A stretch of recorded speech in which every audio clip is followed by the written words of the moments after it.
오늘 말씀은 하나님의 백성이 누구인가? 하나님은 그 백성을 어떻게 생각하시는가에 관한 말씀입니다. 민수기 처음 말씀인데요. 민수기라는 이 성경의 이름, 뜻이 무엇이냐면 백성민의 숫자 수, 헤아릴 수 해서 백성들의 숫자라는 의미입니다. 그리고 영어에서도 이 성경을 넘버스라고 이야기를 하죠. 백성들의 숫자라는 제목의 성경입니다. 민수기는 처음 시작하면서 인구조사를 시작을 합니다. 이 백성이 몇 명인가 계수를 하는 거로 시작을 하고요. 26장 거의 뒤쯤에 가서 인구조사를 한 번 더 하게 됩니다. 근데 성경에서 이렇게 민수기라고 해서 백성들의 숫자라고 하는, 어떻게 보면 뭐 그렇게 중요한 문제일까? 백성이 몇 명인가? 그 수가 뭐 그렇게 중요한가라고 생각할 수도 있습니다. 또 특히나 이 성경을 읽을 때 아주 또 힘든 난관 중에 하나입니다. 이 민수기 1장 읽다가 이제 덮고 계속 안 읽는 경우도 상당히 많이 있습니다. 이름이 계속 나와서 되게 지겹습니다. 읽기도 굉장히 불편하고 익숙하지도 않은 이름들인데요. 이름이 굉장히 많이 나오고 있습니다. 근데 왜 이 사람들의 이름을 다 나열을 하고 왜 숫자를 다 이렇게 세고 있을까? 아니, 성경에 쓸 이야기가 많은데 왜 이렇게 나랑 별로 상관이 없는 처음 보는 이름도 많이 나오거든요. 왜 이런 사람들의 이름을 일일이 이렇게 다 나열을 할까 싶습니다. 하나님 어느 날 궁금해서 그러셨을까? 그렇지는 않습니다. 하나님께서 지금 처음으로 나의 백성이 누구인가, 내 백성이 누구인가 지금 확인하는 순간입니다. 백성들의 숫자, 하나님의 백성, 나의 백성은 누구인가라는 것은 하나님에게 있어서 굉장히 중요한 문제입니다. 왜냐하면 한 나라가 세워질 때요, 우리가 알듯이 한 나라가 세워질 때 꼭 필요한 구성 요소들이 있습니다. 한 나라가 운영이 되려면 왕이 있어야 되죠. 그 왕이 자기 마음대로 막 다스리지 않습니다. 왕은 법에 따라서 다스려야 되죠. 왕과 법이 있어야 되고요. 그 법을 따라 살아야 되는 백성들이 있어야 됩니다. 그리고 이 사람들이 살 만한 땅이 있어야 되는 거죠. 한 나라가 만들어지려면 왕과 법과 백성과 땅이 있어야 되는 겁니다. 민수기는 지금 하나님의 아주 긴 구원의 그 아주 오랜 역사 가운데서 어느 시점에 와 있냐면 하나님께서 하나님 나라를 처음으로 만들어가는 그 과정 가운데 있는 말씀입니다.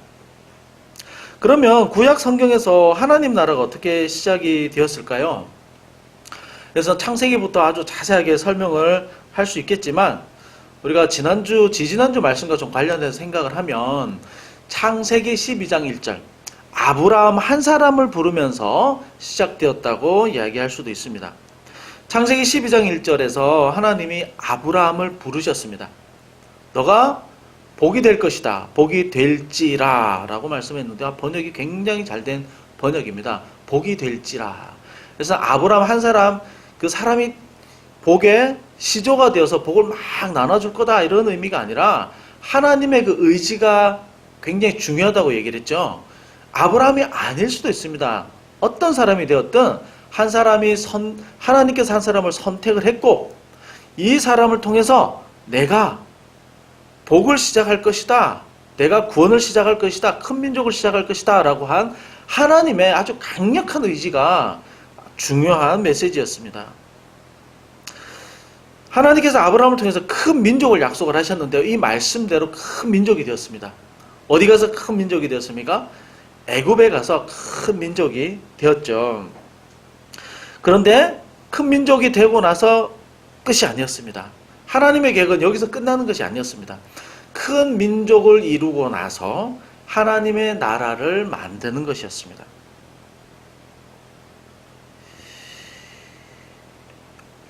이 민족이 그러면 언제 하나님 나라로 그럼 공식적으로 시작이 되었는가? 공식적으로 시작이 된 말씀이 있죠.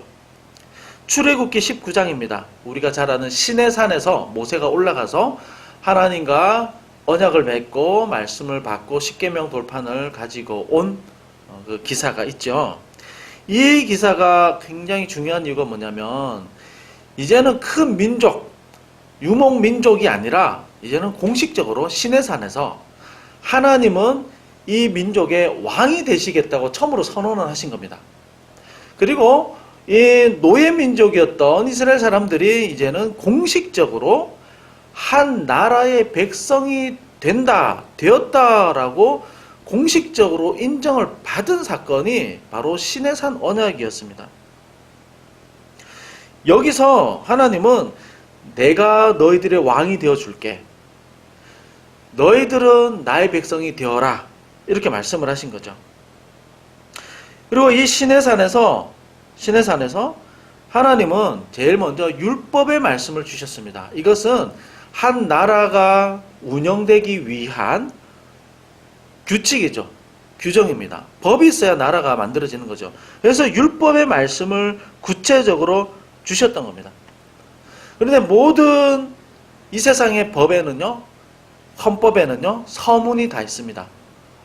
우리가 십계명을 우리 학생들은 좀 공부를 좀 하고 있는데요. 십계명을 공부하면 제일 앞에 이제 서문에 대해서도 공부를 하게 되는데 이 중요한 이 법의 서문이 뭐냐면 이렇게 이야기를 합니다. 20장 1절에 출애굽기 20장 1절에서 나는 너를 애굽 땅 종되었던 집에서 인도하여 낸 내 하나님 여호와니라 이렇게 얘기를 합니다. 이게 법의 서문입니다. 헌법 서문입니다. 서문이 굉장히 중요하죠. 우리나라 헌법도 서문이 있습니다. 너희들이 원래 어떤 처지고 어떤 민족이었는가를 규정을 하고 있습니다. 설명을 해주고 있는 거죠. 너희들은 원래 노예 민족이었지. 종되었던 땅에서 내가 너를 인도하여 내서 내가 너희를 내 백성 삼았다. 너희들은 내 소유다라고 선언을 한 겁니다. 원래 이 이스라엘 노예 민족은요, 애굽 왕의 법과 명령을 따르는 사람들이었습니다. 그러나 이제 누구의 법을 따르는 백성이 되었는가? 하나님의 법을 따르는 백성이 된 것이죠. 그리고 이 시내산 언약에서 놀라운 것은 너희들이 나의 백성이 되고 한 나라가 될 것인데 이 나라는 이제 비전까지 주십니다. 이 나라는 그냥 이스라엘이라 한 나라가 아니라 제사장 나라가 될 것이다. 제사장 나라가 될 것이다. 이렇게 얘기를 합니다. 무슨 말이냐면 이 이스라엘이라는 나라를 만들었는데 이 나라를 통해서 세계 수많은 열방들이 주께로 돌아오게 될 것이다. 이 비전을 선포해 주신 거죠. 그러니까 한 국가의 왕이 새로 선출이 되면 나라에 대한 비전 선언을 합니다. 이 나라는 앞으로 이렇게 될 겁니다. 비전 선포를 하는데요. 하나님은 이 백성을 해서 비전까지 선포를 하신 겁니다.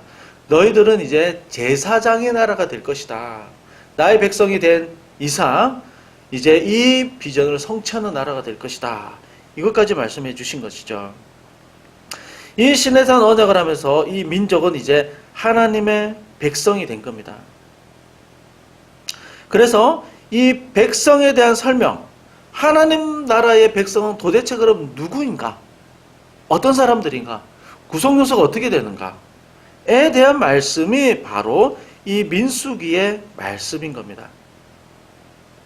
그래서 우리가 오늘 앞부분 말씀을 보면서 생각해 볼 건 뭐냐면 하나님은 자기 백성을 어떻게 생각하시는가라는 문제입니다. 자기 백성을 어떻게 생각하시는가.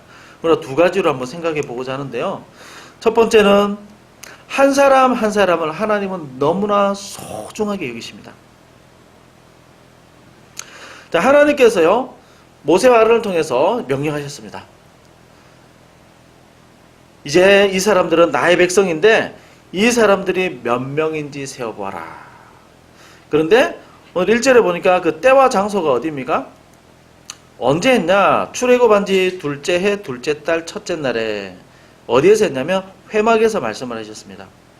그러니까 다시 말하면 애굽에서 나온 지 1년 1개월 만에 인구 조사를 합니다. 그럼 1년 1개월 동안 무엇을 했는가? 무엇을 했냐면요, 하나님께서 모세에게 시내산에서 말씀을 주셨는데 그 말씀을 받고 또 듣고 그 말씀을 가지고 내려와서 백성들에게 선포하고 이 말씀에서 가장 중요한 시내산 언약에서 가장 중요한 하나님이 거하는 초소 성막을 짓는 데 대부분의 시간이 걸렸습니다. 여기서는 회막이라고 하고 성경 또 장막이라고도 하고요. 성소라고 이야기를 하기도 합니다. 구약시대 때 제사를 지내는 곳으로 우리는 알고 있죠. 회막, 구약 예배 드리는 곳입니다. 이걸 짓고 구성하는데 상당한 시간이 걸렸습니다. 이 회막이라는 것을 쉽게 설명하면 뭐냐면 이제 나라가 되었습니다. 그럼 왕이 거하는 처소가 있어야 되죠. 왕궁이 있어야 됩니다. 왕이 거하는 곳이 있어야 되는 것이죠. 백성들과 만나고 또 백성들에게 하나님의 그때그때의 필요한 말씀을 전해주는 곳이 필요합니다. 그것이 바로 회막이었습니다. 장막이었습니다. 이 회막에 대해서 장막에 대해서 언제 자세히 또 말씀드릴 때가 올 것 같긴 한데요. 이 회막이라는 것은요 굉장히 중요합니다. 하나님께서 처음으로 이 땅에 들어오셔서 시간과 공간 사이에 들어오셔서 자기 백성들과 함께 하겠다고 선언하신 장소입니다. 그러니까 이 땅은요 하나님 보실 때 저주받은 땅이고요 죄악이 만연한 땅이고요 하나님이 들어올 여지가 전혀 그냥 심판받아 마땅한 땅이었습니다. 그런데 하나님께서 그 빛이신 하나님께서 어둠 가운데 뚫고 들어오신 거죠. 그것이 바로 이 회막을 짓는 사건이었습니다. 이 회막을 통해서 하나님은 너희들과 함께 내가 거하겠다라고 선포를 하신 겁니다. 그리고 하나님과 가로막혀 있던 수많은 죄와 죄로 인한 수많은 고통과 그 장벽을 하나님께서 해결하는 길을 열어주신 것이죠. 그것이 바로 회막에서의 제사였습니다.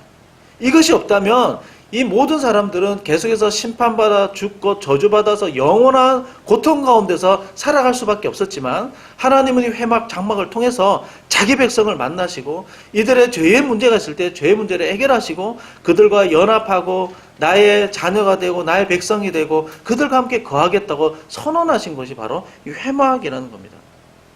그래서 모세오경, 창세기, 출애굽기, 레위기, 민수기, 신명기 이 5개의 성경에서 중심이 되는 성경이 어디냐면 사실은 레위기입니다. 굉장히 읽기가 좀 딱딱하고 힘든 성경이긴 하지만 이 성막, 회막 그리고 처음으로 이 땅에 하나님께서 임재하셔서 계속해서 거하시겠다고 선언하신 그 말씀이 바로 레위기의 말씀이고 실제로 구체적으로 어떻게 하나님이 거하실지에 대한 그 장소의 그 구체적인 그 구조까지도 다 말씀해 주신 그 성경이 바로 레위기 말씀이죠. 원래 창세기 1장 2절에서 하나님이 거하는 초소는 온 땅이었습니다. 죄를 짓기 전에는. 그러나 죄를 짓고 나서 하나님은 함께 하실 수가 없는 겁니다. 그러나 이제 하나님은 이 회막을 통해서 이제 백성들과 함께 하겠다. 너희들이 어디 가든지 내가 너희와 함께 하겠다. 시간과 장소 가운데 함께 하심을 처음으로 보여주신 것이죠.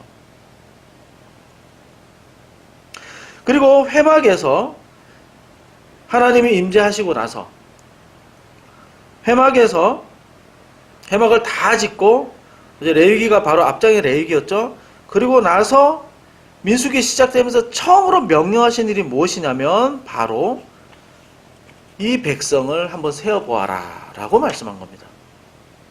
2절에 보면 그들의 가족과 종족을 따라서 그 명수대로 계수할지니 라고 이야기를 하고 있습니다. 가족이라고 하는 것은 우리가 지금 생각하는 바로 일천관계가 아니라 친척들을 말하는 거고요. 종족이라고 하는 것은 뭐 피부색이 다른 종족이라는 의미가 아니라 문종이죠. 지파입니다. 이스라엘 민족에는 12지파가 있죠. 그 지파를 따라서 한 사람 한 사람 모두 세어보아라 이렇게 말씀을 하는 겁니다. 그래서 다 세니까 몇 명이었냐면 60만 3,550명이었습니다. 60만 3,550명. 이 사람들은 싸움에 나갈 만한 사람들, 20세 이상의 건장한 사람들이었습니다. 그러니까 아이들, 노인까지 다 합치면 아마 200만 명 정도 되지 않았을까 이렇게 추정을 합니다. 이 말씀을 받고 나서 모세와 아론이 백성들을 이제 세마기 시작하는 거죠. 한 명, 두 명, 또 너무 많으니까 지파별로 대표를 삼아서 몇 명 이렇게 세워서 이게 다 이제 종합을 했겠죠. 시간이 많이 걸렸을 겁니다. 그런데 이 엄청난 작업이 될 수 있는데요, 인구조사. 이 장면은요, 백성들이 볼 때는 그야말로 감동적인 장면이었습니다. 우리는 숫자 이렇게 사람들이 왜 이렇게 이름도 많아 하면서 지켜보지만 이 사람들의 입장에서는 너무너무 감동이었습니다. 왜냐하면 나라 없는 사람들이었지 않습니까? 왕이 없는 사람들이었습니다. 불과 1년 2개월 전만 하더라도 어디 있었냐면 이집트에서 전혀 법적인 보호장치가 없이 살아가던 사람들이었습니다. 왕이 부리는 노예들이었습니다. 노예 200만 명이 있었던 거죠. 그 애굽에서요. 왕이 시키는 일은 무슨 노동법이고 무슨 법이고 아무 필요가 없습니다. 왕이 시키는 건 무조건 다 해야 됩니다. 근데 시키는 일이 너무 고달프고 너무 힘든 일이었습니다. 그래서 출애굽기에 1장에 보면 이 백성들이 너무 고달프고 힘들어서 하나님께 부르짖었다라고 나오죠. 그리고 아주 얼마나 열악한 처지에 있었는지 대표적인 사건이 하나 나오죠. 모세가 태어날 때 어떤 일이 있었습니까? 이 노예 민족이 너무 많아지니까 이집트 왕이 위협을 느낀 겁니다. 야, 이러다가 이 사람들 만약에 폭동이라도 일어나면 우리가 숫자로 이거 안 된다. 힘으로는 도저히 안 된다. 그래서 너무 이 사람들이 막 건강하게 다 잘 자라고 뭐 숭숭숭 애들 너무 잘 나니까 이 이집트 왕이 너무 무서웠던 거죠. 그래서 어떤 사건이 있었던 거죠? 유아 학살 사건이 있었죠. 그에 태어난 아이들은 다 죽여라. 갓난아기들 다 죽여라. 정말 비참하게 살아가고 있던 사람들이었습니다. 비참한 생활이었습니다. 인권이고 뭐가 아무것도 없었습니다. 시키는 대로 해야 됩니다. 시키는 대로 하지 않으면 다 죽습니다. 그러나 이제 완전한 자유를 얻은 거죠. 완전한 자유를 얻었습니다. 그리고 바로 왕이 아니라 악한 왕이 아니라 너무나도 좋은 왕, 너무나도 선한 왕, 너무나도 우리를 아끼는 왕, 우리가 질서 있게 잘 살아가도록 이런 법까지 체계적으로 다 주신 왕, 그 왕이 너무나 선하고 좋은 왕이 내가 누구인지 확인하겠다는 겁니다. 백성이 누구인지 확인하겠다는 겁니다. 비참하게 악한 왕 아래서 살아가다가 이제는 너무나 좋은 왕 아래서 그 왕이 내가 누구인지 확인하시겠다고, 그리고 너에게는 이제 자유를 주겠다고, 그리고 너희들이 자유롭게 살아갈 땅까지 주겠다고 말씀하신 거죠. 그 땅은 가나안 땅이고요. 2절에서 계수하다, 숫자를 세다. 이 말은 아주 감동적인 말입니다. 숫자를 세는 일은 이스라엘 사람들이 아주 익숙한 말입니다. 왜냐하면 아침마다 일어나면 유목민이기 때문에 양이나 뭐 가축들 있죠. 항상 숫자를 셉니다.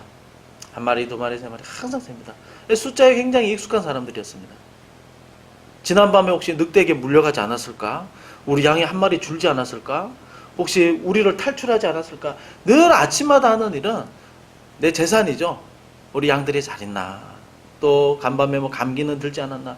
늘 숫자를 세는 것은 아주 익숙합니다. 집에 다시 돌아와서 또 숫자를 셉니다. 이 사람들이 자기 양의 숫자를 세는 것은 무엇입니까? 단순히 잃어버렸을까? 이런 염려도 있겠지만 더 중요한 것은 자기 양을 책임지는 거죠. 내 양이니까 내 양들이 잘 있는지, 그 숫자는 맞는지 하나하나 세면서요, 그 양의 형편과 또 사정을 다 살피는 겁니다. 단순히 그냥 개수만 세야 되는 것이 아닙니다. 하나님은 양을 돌보듯이 이 백성들이 아침마다 자기 양을 돌보고 하나하나 세듯이 하나님은 자기 백성을 한 명 한 명 한 명 계수를 하고 있는 거죠. 이것은 단순히 세는 것으로 끝나는 것이 아니라 너는 내 백성이다. 내가 너를 끝까지 돌보고 책임지겠다. 내가 너의 왕이야. 내가 너의 왕이야. 나는 선한 왕이야. 얼마나 좋겠습니까? 얼마나 좋겠습니까? 나를 인도하고 다스리는 왕이요. 너무너무 전능하시고요. 능력도 많으시고요. 너무너무 좋으신 분입니다. 나를 너무나 잘 아시는 분입니다. 그분이 네가 누구인지 한번 내가 알아보겠다 라고 하는 것은요. 너무너무 가슴 뭉클한 일인 거죠. 여러분, 좋은 선생님은 학생들이 아무리 많아도요. 학생들 이름 다 외웁니다. 저도 어디서 기사에서 본 내용인데요. 교장 선생님인데 전교생을 다 외운답니다. 얼마나 큰 열정입니까? 그 학생들 얼마나 행복할까요? 담임 선생님도 가물가물하는 거 교장 선생님이 다 외우는 거죠. 지나가다가 인사하면 누구 아무개야 뭐 잘 지내니? 누구 아무개야 뭐 엄마 입원하셨다면서 엄마 건강하시니? 교장 선생님이 그렇게 물어주면 얼마나 감동이겠습니까?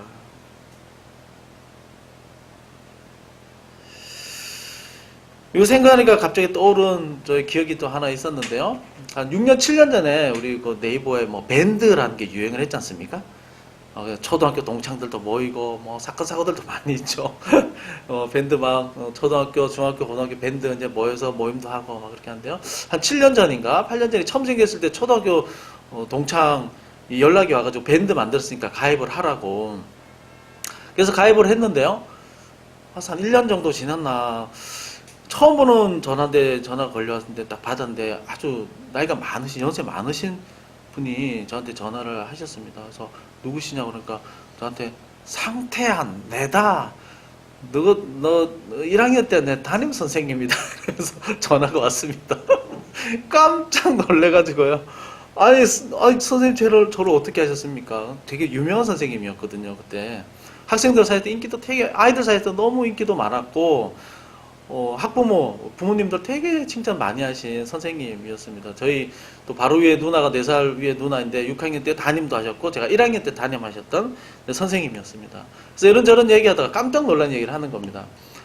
니는 모를 끼다 이러면서 제가 학교까지 가는 거리가 굉장히 멀었거든요. 1시간 정도 제가 이제 걸어가야 되고 찻길도 한 2번 정도 건너야 되고 또 우리 집 바로 앞에 있는 찻길은 굉장히 위험하기로 유명했습니다. 1년에 한 명씩 이렇게 차석으로 이렇게 운명을 달리하는 분들이 계셨거든요. 굉장히 위험한 S자로 꺾여 있는 도로였는데 상태야 내가 네 위험할까봐 내가 몇 번이나 네 따라갔는지 모른다 그러시는 겁니다. 그때 막 얼마나 마음이 좀 뭉클하든지요 막 울컥했습니다. 선생님 진짜입니까? 진짜입니까? 여러 번 물었습니다. 그리고 저희 누나도 아는 겁니다. 그리고 저희 집안 사정을 지금 초등학교 졸업한 지가 뭐 3, 40년 지났는데 그걸 다 아는 겁니다. 저희 아버지가 뭐 이렇게 나무 이렇게 악기 자재 이렇게 도매를 하셨거든요. 그것도 다 아시고 선생님 도대체 이 기억력이 제가 그게 문제 피운 것 같지는 않은데 누나하고 또 동생하고 동생 이제 그 다음에 이렇게 담임을 해서 또 잘 기억을 하신다고 이야기를 하시더라고요. 그래서 오랜 지난 일이긴 하죠. 오래된 일이긴 한데 이렇게 훌륭한 선생님이 있는가. 너무너무 참 며칠 동안 감사하고 가슴이 뭉클했던 적이 있습니다. 나를 아시는 선생님 지금까지 기억하시는구나. 그리고 내가 몰랐는데 그 위험한 길 몇 번이나 따라오셨구나. 그 먼 집을 그렇게 따라오셨구나. 우리 하나님은요 이렇게 좋으신 하나님이십니다. 학생 한 사람 한 사람 이렇게 케어하고 돌보듯이요. 우리 하나님은 너무너무 좋은 분이세요. 너무너무 좋은 분이십니다. 우리는 너무 감사하게도 그 하나님의 백성이 되었고 자녀가 되었죠. 때로는 하나님이 잘 안 보여서 없는 것처럼 느껴질 때도 있고 섭섭하게 또 원망이 될 때도 있습니다. 그러나 하나님은 하나님을 나의 아버지라고 고백하는 모든 사람들을 하나님의 자녀로 한 마리 한 마리 소중한 양을 다루듯이 한 사람 한 사람을 다루시고 돌보십니다. 언젠가 하나님이 이렇게 이야기하실 것 같습니다. 저한테 그렇게 이야기하실 것 같습니다. 상태야, 너는 그때 몰랐을 거야. 몰랐을 거야. 내가 얼마나 너를 생각하고 네가 더 위험에 빠지지 않을까, 내가 얼마나 너를 붙잡고 있는지 넌 아마 몰랐을 거야. 내가 사마의 길로 빠지지 않도록 내가 너를 다른 길로 인도했던 거, 너는 힘들다고 투덜댔지만 그게 내가 볼 때는 최선의 길이었다는 것을 너는 아마 몰랐을 것이야. 이렇게 말씀하실 내용들이 어마어마하게 많지 않을까 생각을 합니다. 그것이 바로 자녀됨의, 하나님의 백성됨의 특권인 것이죠. 놀라운 은혜인 것입니다. 그래서 이사야서 49장 15절에서 이렇게 말씀합니다. 여인이 어찌 그 젖 먹는 자식을 잊겠으며 자기 태에서 낳은 아들을 긍휼히 여기지 않겠느냐. 그들은 혹시 잊을지라도 나는 잊지 않을 것이라. 내가 너를 손바닥에 새겼고, 내가 너를 손바닥에 새겼고. 우리를 어떻게 기억한다고 말씀하십니까? 손바닥에 썼다 정도가 아니라 손바닥에 새겼다라고 말씀합니다. 손바닥에 새기면 지워지겠습니까? 절대 안 지워집니다. 절대 안 지워집니다. 하나님의 손바닥에 우리의 이름이 새겨져 있다는 겁니다. 쓴 것도 아니라 새겨져 있다는 겁니다. 영원히 지워지지 않습니다. 하나님 보실 때요, 내가 내 스스로가 비록 초라해 보인다 하더라도 하나님은 우리를 너무나 소중하게 여기십니다. 너무나 소중히 보십니다. 그래서 우리를 위해서 그 독생자 아들 예수 그리스도의 생명과 우리를 맞바꾸기까지 하지 않으셨습니까? 십자가에 내어주시고 우리를 살려주셨지 않습니까? 하나님 보실 때요, 저 여러분 너무나 소중한 존재입니다. 하나님의 자녀이고 백성입니다. 이것을 꼭 믿으시고 하나님 앞에 늘 기도하시는 저 여러분 되시기 바랍니다. 두 번째는요, 하나님의 자기 백성을 어떻게 생각하시는가? 연약하고 부족해도 인도해 주십니다. 민수기에는요, 인구조사가 2번 나옵니다. 1장에 나오고 26장 이렇게 2번에 나오는데요, 그 중간에 무슨 일들이 있었냐면 참 말도 못하는 일들이 막 일어났습니다. 우리가 잘 아는 그 광야에서 불평하고 원망하는 대표적인 사건들이 이 민수기 1장과 26장 사이에 다 들어있습니다. 자, 2차 인구조사는 출애굽 2세대이죠. 1세대 다 죽고 2세대들 숫자를 센 인구조사가 26장인데요. 자, 이 1장의 인구조사를 하고 나서 이 인구를 어떻게 배치할 것인가, 행군할 때 어떤 순서로 행군할 것인가, 그리고 쉴 때 진의 배치를 어떻게 할 것인가, 그 설명이 10장까지 이어지고 있습니다. 그리고 11장에서 이제 처음 출정식을 가지는 겁니다. 11장에서 이 백성들의 행군 순서, 쉴 때의 위치, 이런 것들 다 설명을 다 하거나 처음 이제 출정식을 딱 했을 때 11장에서 어떤 사건이 터집니까? 바로 하나님, 먹을 게 없습니다. 차라리 우리가 애굽으로 돌아갔으면 좋겠습니다. 이 말을 하고 있는 거죠. 하나님이 얼마나 답답하겠습니까? 민수기 12장에 가면요, 가데스 바네아 사건 있죠. 가나안 정탐 사건. 하나님 그냥 들어가라고 했으면 그냥 들어가면 되는데, 저기 들어갔다 우리 다 죽습니다. 우리 못 들어갑니다. 했을 때 하나님이 이 백성 다 죽여버리려고 그랬죠. 모세가 하나님의 그 선하심의 근거에서 기도했을 때 하나님이 다시 기회를 주었지만 그래도 그들이 믿음을 가지지 못한 것에 대한 벌은 있었습니다. 그러나 하나님은 내 백성이라고 포기하지 않았습니다.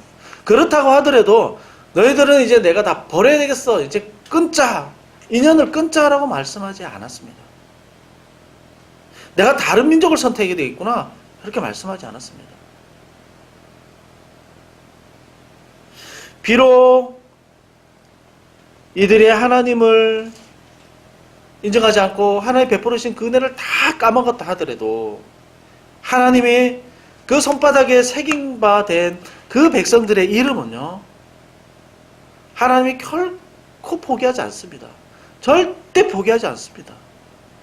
우리가 비록 믿음 생활하다가 죄를 짓고 넘어질 때도 있습니다. 때로는 믿음이 너무 약해져서 우리 환경이 너무 고달파서 하나님을 원망하고 없는 것처럼 생각하면서 살 때도 있습니다. 그렇지만 그럼에도 불구하고 하나님 끝까지 나의 아버지라고 고백을 한다면 하나님 우리를 불쌍히 여기시고 하나님께서 피할 길과 또 하나님을 다시 바라볼 수 있는 기회들을 하나님이 다시 만들어 주십니다. 우리가 부족하고 너무 연약합니다. 그럼에도 불구하고 하나님은 우리를 완전히 포기하지 않습니다. 징계를 통해서 다시 세워주시고요. 다시 일어설 수 있도록 하나님은 기회를 만들어 주십니다. 그래서 이 백성들의 인생은 자기 힘으로 사는 것이 절대 아니었습니다. 이것을 깨닫는데 오랜 시간이 걸렸죠. 내 힘과 내 능력으로 살아가는 것처럼 느껴졌지만 절대 그것이 아니었습니다. 누구의 힘과 능력으로 사는 것이었습니까? 그것은 오직 하나님의 능과 힘으로 사는 것이었습니다. 우리가 하나님 앞에 나와서 아무리 어렵고 고달프다 하더라도 예배드리고 기도할 수 있는 것도 하나님의 너무나 놀라운 은혜입니다. 믿음이 완전히 떨어지지 않도록 하시는 것은 믿음을 주시고 붙잡고 계시는 하나님의 은혜 때문이고요. 하나님을 나의 아버지라고 부르는 한, 하나님은 그 섭리 가운데서 우리를 결단코 잊어버리거나 놓치지 않습니다.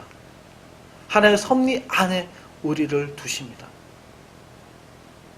그리고 우리를 사랑하시되 한 번 사랑하고 끝나는 것이 아니라 끝까지 사랑하시고 하나님이 우리를 향한 계획을 가지신 대로 이끌어 가십니다. 예수님은 이걸 너무나 잘 보여주셨죠.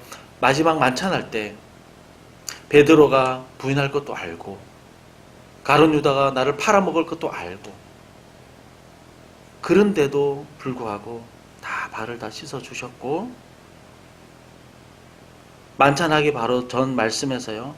자기 백성을 사랑하시되 끝까지 제자들을 사랑하시되 끝까지 사랑하셨다. 이렇게 말씀하고 있습니다.